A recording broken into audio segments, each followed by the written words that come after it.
नमस्कार, मैं वार्या मल्होत्रा स्वागत करती हूँ आपका हमारे इस शो में जिसका नाम है शख्सियत, जहाँ हम देते हैं उन प्रतिभाओं को सम्मान जिन्होंने अपनी मेहनत और लगन से समाज में एक नाम कमाया है, एक मुकाम कमाया है। और आज हमारे साथ उपस्थित हैं जानी मानी कवियत्री खुशबू शर्मा जी। हमारी आज की मेहमान एक फिल्म एक्ट्रेस, एंकर और इंटरनेशनल शायरा भी है। तो आइए बिना समय गवाए मिलते हैं अपने आज की शख्सियत से। तालियों की गूंज में इस्तकबाल कीजिए खुशबू शर्मा जी, मुजफ्फरनगर से हमारे बीच में यहाँ आई है। इजाजत है हजरात? जी, बहुत शुक्रिया।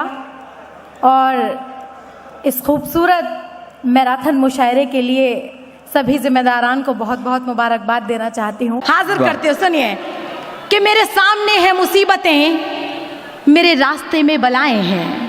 मेरे सामने है मुसीबतें, मेरे रास्ते में बलाएं हैं, मगर इसका खौफ मुझे नहीं, मेरे साथ माँ की दुआएं हैं। वाह। कि मेरे सामने है मुसीबतें, मेरे रास्ते में बलाएं हैं, मगर इसका खौफ मुझे नहीं, मेरे साथ माँ की दुआएं हैं, मगर इसका खौफ मुझे नहीं, मेरे साथ माँ की दुआएं हैं। और ये शेर आप समझेंगे, हाजिर करती हूँ शायरी के मोहब्बत करने वालों की नज़र कि न किसी का कर्ज किसी के सर, न मैं बेखबर न तू बेखबर। कि न किसी का कर्ज किसी के सर, न मैं बेखबर न तू बेखबर, मेरे पास तेरी जफाएं हैं, तेरे पास मेरी वफाएं हैं। जाती हूँ कि मेरे मौला ने दुआओं का भरम रखा है, आज खुशियों ने मेरे दर पे कदम रखा है। ये खबर है मेरा महबूब है आने वाला, रोक कर इसलिए आंखों में ये दम रखा है। और जो करम करते हैं, मुजफ्फरनगर वालों सुनो, कि जो करम करते हैं एहसान जताने के लिए, ये तेवर है मेरे शहर का, कि जो करम करते हैं एहसान जताने के लिए, ऐसे लोगों ही से बस वास्ता कम रखा है।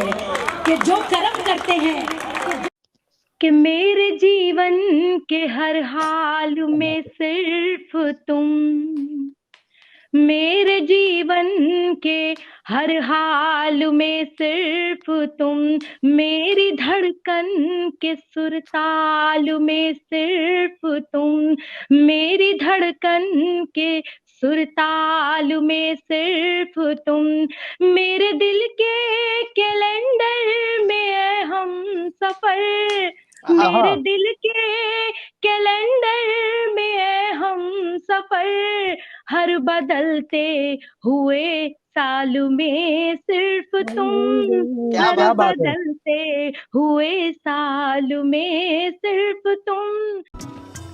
मैम, आपका बहुत बहुत स्वागत है हमारे इस शो पर।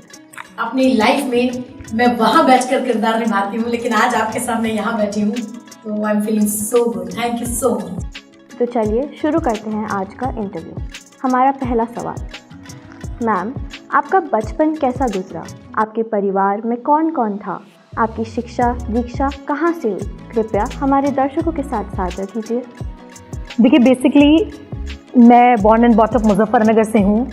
पश्चिमी उत्तर प्रदेश का एक ऐसा ज़िला, एक ऐसा शहर जो अपने आप में बहुत ख़ास है। हालांकि बहुत सारे लोग मुजफ्फरनगर को कई और तरीक़ों से जानते हैं, लेकिन मुजफ्फरनगर जो है ना, वो मिठास की नगरी है।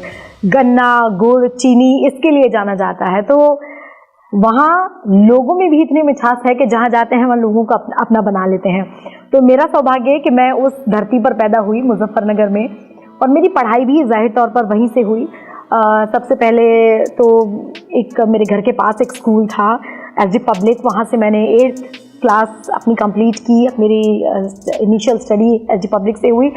उसके बाद मैंने 9th में एसडी इंटर कॉलेज, हमारे यहाँ का बहुत फेमस कॉलेज है, उसमें एडमिशन लिया। अपनी पढ़ाई वहाँ से की बहुत अच्छे से। परिवार का माहौल मेरा बहुत अच्छा था, क्योंकि मेरे दादाजी वो स्वर्गलोक में हैं, लेकिन उनकी वजह से ही शायद ये पॉसिबल हो पाया कि ज़िंदगी में इस मकाम तक पहुँची हूँ।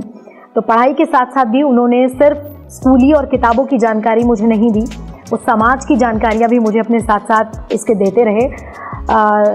सतपाल रोशन साहब उनका नाम था, और बहुत प्यार मुझे करते थे। हम लोग परिवार में मेरे मम्मी डैडी दादाजी दादी जी, एक जॉइंट फैमिली का कल्चर शायद अब ज़्यादा नहीं है, छोटे शहरों में अभी भी देखने को मिलता है, लेकिन हम जॉइंट परिवार में रहे थे। तो मैं अपने घर की बड़ी बेटी थी, मुझसे छोटी एक बहन और उससे छोटा एक भाई। तो बड़े होने के नाते मैं घर की बहुत लाडली थी और सभी का ध्यान मुझ पर रहता था और सभी की चहेती भी थी। तो स्कूलिंग की बात की जाए तो मैंने फिर एसडी पब्लिक स्कूल के बाद मैंने एसडी इंटर कॉलेज में एडमिशन लिया, 12th वहाँ से कंप्लीट की, जो हमारे यहाँ का बहुत रिनाउंड स्कूल है। उसके बाद फिर मैंने एसडी डिग्री कॉलेज में एडमिशन लिया, वहाँ से अपनी मैंने बीकॉम कॉमर्स का मेरा जो बैकग्राउंड रहा है हिसाब किताब लिखाई पढ़ाई का तो वहाँ से मैंने अपनी जो कॉलेज है डिग्री वहाँ से ली। लेकिन चूँकि शायरी और कविता लिखना ये हमारे परिवार का एक माहौल रहा है। मेरे दादाजी बहुत अच्छे शायर रहे और उर्दू पढ़ना लिखना उनको बहुत अच्छे से आता था। वो भी ये चाहते थे कि मैं भी किसी तरह इस कलात्मक जो नज़रिया है उसको अपनाऊं। तो मेरे साथ वो इसी तरह की बातें करते थे। उन्होंने मुझे उर्दू पढ़ना लिखना सिखाया। हमारे यहाँ उस समय में मौलाना होते हैं, उनको अपॉइंट किया गया हमारे लिए, जो उर्दू की शिक्षा दीक्षा हमें घर पर आकर दिया करते थे। वो सिर्फ इसलिए थी कि आपकी ज़बान में वो मिठास आए, जिस तरीके से हम बोलते हैं उसको तलफ़्फ़ुज़ कहा जाता है कि आप क्या बोलते हैं, आपका तलफ़्फ़ुज़ बहुत साफ़ होना चाहिए, आपकी ज़बान उतनी मीठी होनी चाहिए कि जब आप बोलते हैं तो लोग आपको सुने, गौर से सुने। तो ये मेरे बहुत काम आई। उस समय मुझे नहीं समझ आती थी ये सब चीज़ें, लेकिन आज उसका रिज़ल्ट देखती हूँ तो बड़ा अच्छा लगता है, बड़ा खुशी होती है कि मेरे दादाजी ने, मेरे परिवार के लोगों ने जो मेरा सपोर्ट किया और शायद ईश्वर ने मुझे वो प्रेरणा दी कि मैं उस रास्ते पर चलकर एक होनहार स्टूडेंट भी मैं रही हूँ। हमेशा ईश्वर की कृपा से मैं फर्स्ट इन क्लास का बैच हमेशा मुझे लगा होता था। तो ये सब चीज़ें आपकी ज़िंदगी में सब साथ चलती हैं तो आप में एक अलग कॉन्फिडेंस आता है और यही चीज़ें हैं जिन्होंने मुझे बहुत कुछ सिखाया है। पारिवारिक मूल्य मैंने बहुत सीखे हैं। सिर्फ पढ़ाई पर फोकस नहीं रहा, सिर्फ शायरी पर फोकस नहीं रहा, सिर्फ सामाजिक फोकस नहीं रहा। हमारे घर में पारिवारिक मूल्यों को भी बहुत तरजीह दी गई। जो दादाजी के प्रति प्रेम, सम्मान, चाचा चाची, दादी बुआ, यानी जो रिश्ते हैं उनको संजोकर कैसे रखा जाता है, ये भी हमें परिवार में सिखाया गया। शायद उसी की बदौलत है कि हमारे दिल में जज्बात भी हैं, भाव भी हैं, हम एक दूसरे का सम्मान करना भी जानते हैं। और अगर आप मन में अपने भाव नहीं रखते हैं पॉजिटिव, तो आप कुछ भी बन जाइए। जैसे कि मैं अक्सर कहती हूँ, आप कितनी भी बड़ी पोस्ट पर चले जाइए, लेकिन अगर आपका दिल अच्छा नहीं है तो आपके चेहरे पर कभी वो नूर, कभी वो रौनक आ ही नहीं सकता। वो तब आएगा जब आपका दिल अच्छा होगा, आप मन से बहुत खूबसूरत होंगे, और ये तब होगा जब आपका माहौल ऐसा होगा, आसपास के लोग आपके बारे में अच्छी बातें करेंगे, और वो तब करेंगे जब आप अच्छे होंगे। इसी के साथ साथ एक और चीज़ मैं यहाँ कहना चाहती हूँ, मैंने पत्रकारिता का कोर्स किया है, मैंने पोस्ट ग्रेजुएशन पत्रकारिता में की है, और माखनलाल चतुर्वेदी पत्रकारिता यूनिवर्सिटी, जो कि बहुत अच्छी यूनिवर्सिटीज़ में गिनी जाती है, भोपाल यूनिवर्सिटी, उसका कॉलेज दिल्ली में है। वहाँ मैंने एडमिशन लिया क्योंकि मुझे बहुत लोग कहते थे कि खुशबू तुम बहुत बोलती हो, और शायद इसीलिए ये प्रोफेशन भी मैंने चुना कि बोलने के साथ साथ अपने करियर को बनाना किसको कहते हैं, ये मैंने वहाँ से सीखा है। तो ये तमाम चीज़ें साथ साथ चली, पढ़ाई मेरे साथ साथ चलती गई, लेकिन सब कुछ माँ सरस्वती की कृपा से है। वही विद्या की दायिनी है, वही शब्दों की दायिनी है, वही सुरों की दायिनी है। तो अपनी पढ़ाई को साथ साथ चलते हुए, एक अच्छी स्टूडेंट बनते हुए, एक अच्छी बेटी बनते हुए, एक अच्छी बहन बनते हुए, आज मैं एक अच्छी माँ बनने की भी कोशिश कर रही हूँ, और कोशिश करती हूँ कि मैं जब दुनिया में सब लोगों को कहती हूँ, जो मैंने जिया है अपनी ज़िंदगी से, जो कुछ भी मैंने सीखा है, वो दूसरी लड़कियों को भी सिखाने की कोशिश करती हूँ कि कामयाबी तो आजकल मिल ही जाती है, लेकिन अपनापन किसे कहते हैं, वो प्रेम किसे कहते हैं, वो सीखना बेहद ज़रूरी है। What an interesting journey. हमारा अगला सवाल, निस्संदेह सफलता की राह में कई मुश्किलें आई होंगी, कई चुनौतियाँ आई होंगी। कृपया हमारे दर्शकों के साथ साझा कीजिए कि वो ऐसी कौन सी समस्याएं थीं और वो ऐसे कौन से लोग थे जिन्होंने ऐसे वक्त में आपका साथ दिया। देखिए, मुश्किलें तो सबके जीवन में आती हैं। कवित्री के तौर पर, शायरा के तौर पर सिर्फ मेरे जीवन में मुश्किलें हो, ये नहीं कहा जा सकता, क्योंकि हर इंसान के जीवन में अपनी अपनी तरह की मुश्किलें होती हैं। कोई भी इंसान बहुत आसानी से सब चीज़ों को नहीं पा सकता है। उसमें सबसे बड़ी स्ट्रेंथ जो होती है वो हमारा परिवार होता है। निसंदेह हमारा परिवार ही ये तय करता है कि हम उन मुश्किलों को कैसे पार करते हैं, क्योंकि जब हम तकलीफ में होते हैं, लड़कियां होती हैं तो रो लेते हैं, हमारा बड़ा भावुक हो जाती हैं लड़कियां तो रो लेती हैं, लेकिन सिर्फ रोने से काम नहीं बनता है। उन आंसुओं को अपनी कमजोरी की बजाय हमें अपनी मजबूती बनानी है और कोशिश ये करनी है कि हमें उन आंसुओं में अपने पूरे जीवन को, अपने पूरे किरदार को या उन चुनौतियों को कहीं ना कहीं मजबूती से उनका सामना करना है कि पूरी दुनिया ये समझे कि हाँ, ये आंसू सिर्फ बहने के लिए नहीं है, बल्कि इन आंसुओं का मोल अनमोल है। इसीलिए शायद बहुत ही खूबसूरत सी बात मैं हमेशा अपने जीवन में साझा करती हूँ। कुछ पॉजिटिव थॉट्स हैं, पॉजिटिव कोट्स हैं जो शायद हर इंसान को, आपको, मुझे, हमारे दर्शकों को अपने जीवन में आत्मसात करने चाहिए, उन्हें अपने जीवन में ढालना चाहिए। और वो ये कि जो खोया है उसका गम नहीं है, लेकिन जो पाया है वो भी कम नहीं है। हमें ये तय करना है कि हमें जीवन में किस रास्ते पर आगे चलना है। चुनौतियों की बात आपने कही तो सबसे पहली चुनौती तो मेरी पढ़ाई में ही थी, क्योंकि मुझे अपने शोज साथ साथ करने थे। मैं सिर्फ 7th क्लास में थी जब से मेरी ये कविता की जर्नी स्टार्ट हुई। तो जब आप कवि सम्मेलन में जाते हैं तो जाहिर तौर पर आपकी स्कूलिंग पर बहुत इफेक्ट पड़ता है, क्लासेस आपकी मिस होती हैं। अगर आप शहर से बाहर किसी कार्यक्रम में जा रहे हैं तो उस यात्रा में, उस सफ़र में जो टाइम आपका जा रहा है तो आप अगले दिन स्कूल नहीं जा पाते हैं। तो ये भी एक तरह की चुनौती है कि आपको अपना सिलेबस भी कंप्लीट रखना है, आपको ब्रिलियंट भी रहना है, लेकिन उसके साथ साथ आपको कविता के उस पथ पर भी निरंतर आगे चलना है। तो दो नाव में जब आपके पांव होते हैं तो बड़ा मुश्किल होता है उस चुनौती को जीत पाना। हालांकि ये बहुत छोटी सी बात है, आजकल तो लोग मल्टी टैलेंटेड हैं, बहुत सारी चीज़ें एक साथ करते हैं, लेकिन उस दौर में, जिस दौर में मैंने ये सब शुरू किया था, तब ये बड़ा मुश्किल होता है। खास तौर से लड़कियों को ऐसे फील्ड में डालना जहाँ पर लड़की माइक पर खड़ी है, मंच पर खड़ी है और नीचे तमाम हजारों लोगों का मजमा, वो भी सिर्फ पुरुष वर्ग सामने बैठा है। तो मुझे जो सबसे बड़ी चुनौती का सामना करना पड़ा वो ये कि मेरे अपने रिश्तेदारों ने, मेरे आस पड़ोस वालों ने बहुत सारी बातें ऐसी कही कि लड़की होकर मंच पर जाती है और ये अच्छी बात नहीं है। ये वाकई सुनने में आपको अजीब लग रहा होगा, क्योंकि आप जिस दौर में हैं, जिस दौर में जी रही हैं, वो बहुत ईजी है। यहाँ पर एक साथ लड़का और लड़की कंधे से कंधा मिलाकर चल रहे हैं, लेकिन आज से अगर मैं 15 साल पीछे की बात करूं, 18 साल पीछे की बात करूं, तो ये आसान नहीं था, ये बहुत मुश्किल था। और इन चुनौतियों को पार मैं इसलिए पा सकी क्योंकि मेरा परिवार मेरी स्ट्रेंथ था। उन्होंने कभी किसी की बात नहीं सुनी, उन्होंने सिर्फ अपने मन की बात सुनी। उन्होंने सिर्फ ये चाहा कि हमारी बेटी जीवन में आगे बढ़े। कुछ तो लोग कहेंगे, लोगों का काम है कहना, शायद यही वो चीज़ है जो मेरे माता पिता ने हमेशा सपोर्ट के तौर पर मुझे दी और जिंदगी में हर चुनौती का सामना मजबूती से करती गई, जो कि हर लड़की को करना चाहिए। What an inspiring take on life and its hurdles. Thank you so much. चलते हैं अपने अगले सवाल की ओर। खुशबू जी, हमारे दर्शकों ने आपको कई कवि सम्मेलनों पे और टीवी शोज़ के माध्यम से देखा है, सुना है और खूब सारा प्यार दिया है। हमारे दर्शक ये जानना चाहते हैं कि आपके जीवन में कोई ऐसा वक्त, कोई ऐसा किस्सा जिसको याद करके आप आज भी भावुक हो जाती हैं। मैं बिल्कुल, मुझे बहुत अच्छे से याद है जब मैंने कवि सम्मेलनों की शुरुआत की थी और मंच पर मैं पढ़ रही थी, तब एक बार आदरणीय पद्मश्री अशोक चक्रधर जी ने मुझे कविता पाठ करते हुए सुना। बहुत छोटी थी, सबसे छोटी मैं ही थी उस मंच पर। तो मुझे बिल्कुल ऐसा लगा कि जैसे किसी छोटे बच्चे को आराधना साधना के लिए माइक पर कविता पढ़ने के लिए खड़ा कर देते हैं। मैं सिर्फ अपना काम करने वहाँ पहुँची थी। कुछ मिनिस्टर्स भी, बड़े मंत्री भी वहाँ बैठे थे। उस समय कांग्रेस के बड़े नेता बलराम जाखड़ जी हुआ करते थे। मैं तो उस समय बहुत ही छोटी थी, वो भी वहाँ पर मुख्य अतिथि के तौर पर थे। हजारों लोगों का मजमा था, बहुत बड़ा मंच था।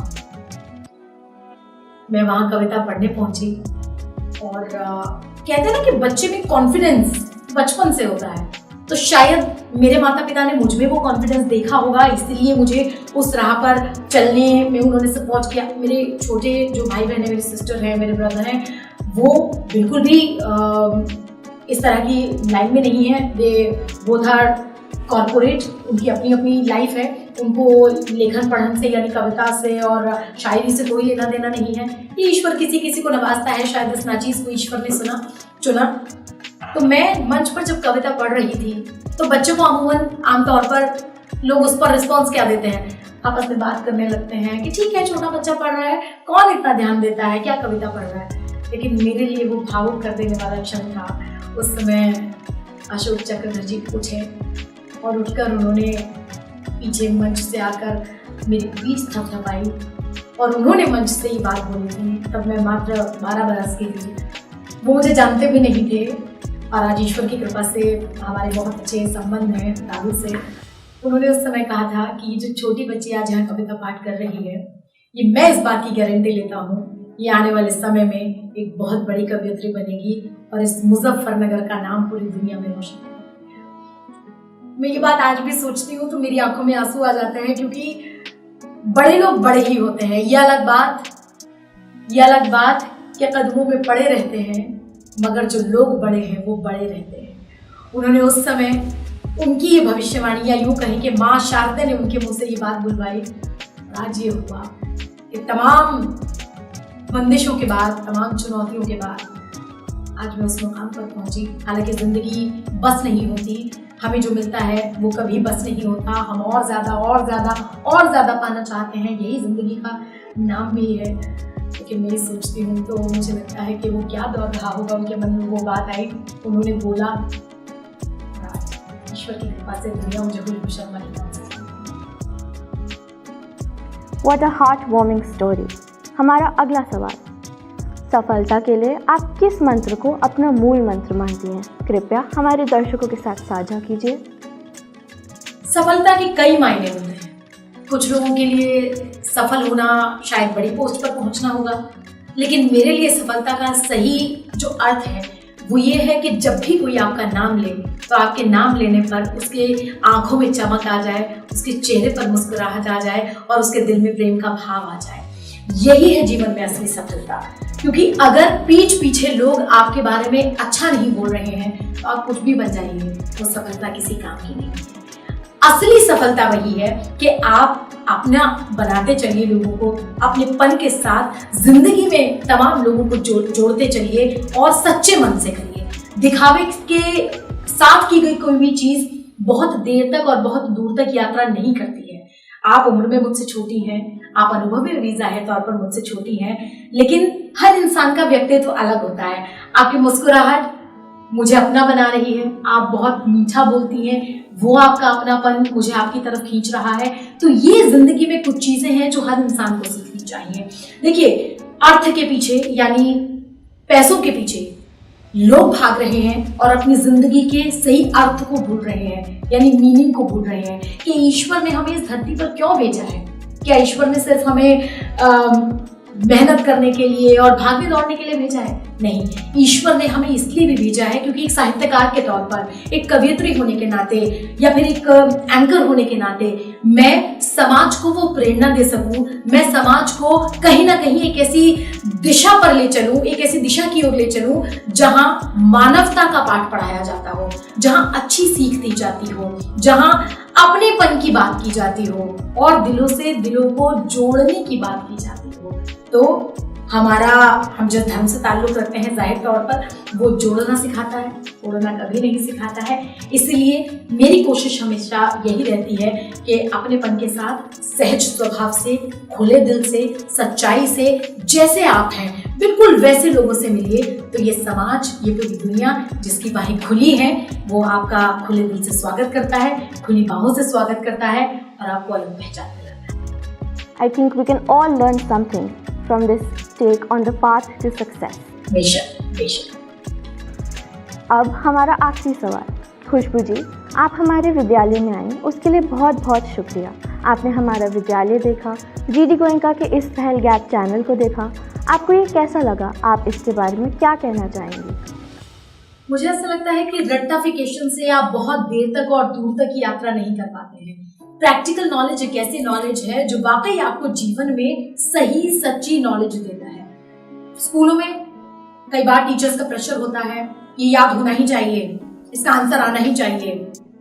बाय हुक और बाय क्रुक कैसे होगा, इस पर उनका फोकस नहीं है।